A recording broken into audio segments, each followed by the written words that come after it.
ഈ രഞ്ജി ട്രോഫിക്കൊക്കെ ശേഷം കേരളത്തിലെ ഒരു ക്രിക്കറ്റിന് വലിയൊരു മാറ്റം വിഘ്നേഷിന് ഫീൽ ചെയ്യുന്നുണ്ടോ? കഴിഞ്ഞ 4 വർഷമായിട്ട് നല്ല വ്യത്യാസമുണ്ട്. കേരളത്തിന്റെ രഞ്ജി ട്രോഫി ആയാലും ബാക്കിയുള്ള ഏത് ഡൊമസ്റ്റിക് ടൂർണമെന്റ്സ് ആയാലും പെർഫോമൻസ് അതിന് കൂടിയിട്ടുണ്ട്. ടീം നന്നായി പെർഫോം ചെയ്യാൻ പറ്റുന്നുണ്ട്. ഈ പക്ഷേ ഫൈനലിലെത്തി വളരെ നല്ല കാര്യം, അച്ചീവ്മെന്റ് ആണ് അത് തീർച്ചയായും. പറഞ്ഞ പ്ലേയേഴ്സിന്റെ ക്വാളിറ്റി ആയതുകൊണ്ട് കൂടുന്നുണ്ട് തീർച്ചയായും. എല്ലാവർക്കും ഇൻസ്പയർഡ് ആവുന്നുണ്ട് പല കാര്യത്തിലും. വിഘ്നേഷ്, ഞാൻ എറിയുന്നത് ഈ ചൈനാമാൻ പന്തുകളാണെന്ന് എപ്പോഴാണ് മനസ്സിലാക്കിയത്? അത് കളി തുടങ്ങിയിട്ട് ഒരു 3 മാസം കഴിഞ്ഞിട്ടാണ് മനസ്സിലായത്. ബാക്കി ഇതാണ് ചൈനാമാൻ. പിന്നെ അതിൽ തന്നെ പ്രാക്ടീസ് നിരന്തരം തീർച്ചയായും അല്ലേ? ഇതിനു മുൻപ് കേരളത്തിലുള്ള ചൈനാമാൻ പന്തേറുകാരെ ഒക്കെ അവരെ ആളെ മാത്രം അറിയുന്നത്. കുൽദീപ് യാദവ് ഓഫ് കോഴ്സ് അല്ലേ? അത് ഫേവറേറ്റ് ബോളറാണ്. ബട്ട് കേരളത്തിൽ ജിയാസേട്ടനാണ്. ഓക്കെ. വിഘ്നേഷ്, സ്വാഭാവികമായിട്ടും ഇന്ത്യയുടെ കുപ്പായം അത് നമ്മളെല്ലാ താരങ്ങളും ആഗ്രഹിക്കുന്നതാണല്ലോ.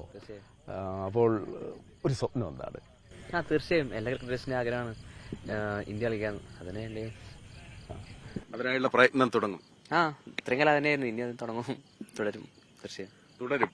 അതാണ് അപ്പോൾ പറഞ്ഞത്, പ്രയത്നം തുടരും എന്നാണ് വിഘ്നേഷ് പുത്തൂർ പറയുന്നത്.